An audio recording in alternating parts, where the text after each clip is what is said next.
Je suis désolé. Mais je ne veux pas être empereur. Ce n'est pas mon affaire. Je ne veux ni conquérir ni diriger personne. Je voudrais aider tout le monde dans la mesure du possible. Juifs, chrétiens, païens, blancs et noirs. Nous voudrions tous nous aider si nous le pouvions. Les êtres humains sont ainsi faits. Nous voulons donner le bonheur à notre prochain, pas lui donner le malheur. Nous ne voulons pas haïr ni humilier personne. Dans ce monde, chacun de nous a sa place et notre terre est bien assez riche. Elle peut nourrir tous les êtres humains. Nous pouvons tous avoir une vie belle et libre. Mais nous l'avons oublié. L'envie a empoisonné l'esprit des hommes, a barricadé le monde avec la haine, nous a fait sombrer dans la misère et les effusions de sang. Nous avons développé la vitesse pour nous enfermer en nous-mêmes. Les machines qui nous apportent l'abondance nous laissent dans l'insatisfaction. Notre savoir nous a fait devenir cyniques. Nous sommes inhumains à force d'intelligence. Nous ne ressentons pas assez et nous pensons beaucoup trop.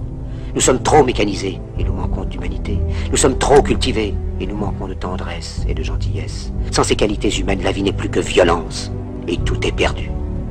Les avions, la radio nous ont rapprochés les uns des autres. Ces inventions ne trouveront leur vrai sens que dans la bonté de l'être humain, que dans la fraternité, l'amitié et l'unité de tous les hommes.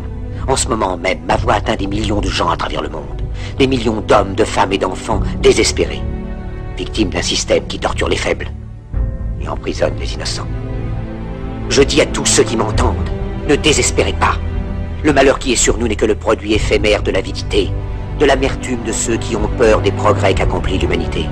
Mais la haine finira par disparaître, et les dictateurs mourront, et le pouvoir qu'ils avaient pris au peuple va retourner au peuple. Et tant que les hommes mourront, la liberté ne pourra pas périr. Soldats, ne vous donnez pas à ces brutes, à une minorité qui vous méprise et qui fait de vous des esclaves, en régiment toute votre vie, et qui vous dit ce qu'il faut faire et ce qu'il faut penser, qui vous dirige, vous manœuvre, se sert de vous comme chair à canon, et qui vous traite comme du bétail. Ne donnez pas votre vie à ces êtres inhumains, ces hommes-machines, avec une machine à la place de la tête et une machine dans le cœur. Vous n'êtes pas des machines, vous n'êtes pas des esclaves, vous êtes des hommes.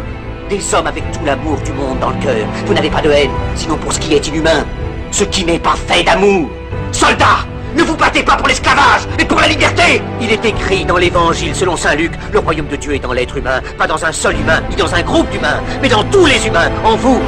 Vous, le peuple, qui avez le pouvoir de créer les machines, le pouvoir de créer le bonheur. Vous, le peuple, en avez le pouvoir de rendre la vie belle et libre, le pouvoir de faire de cette vie une merveilleuse aventure. Alors, au nom même de la démocratie, utilisons ce pouvoir. Il faut tous nous unir. Il faut nous battre pour un monde nouveau, décent et humain, qui donnera à chacun l'occasion de travailler, qui apportera un avenir à la jeunesse et à la vieillesse la sécurité. C'est eux qui ont promis toutes ces choses. Pour que vous leur donniez le pouvoir, ils mentaient. Ils n'ont pas tenu leurs merveilleuses promesses. Jamais ils ne le font. Les dictateurs s'affranchissent en prenant le pouvoir, mais ils font un esclave du peuple. Alors il faut nous battre pour accomplir toutes leurs promesses. Il faut nous battre pour libérer le monde, pour renverser les frontières et les barrières raciales, pour en finir avec l'avidité, avec la haine et l'intolérance. Il faut nous battre pour construire un monde de raison, un monde où la science et le progrès mèneront tous les hommes vers le bonheur. Soldats, au nom de la démocratie, unissons-nous tous!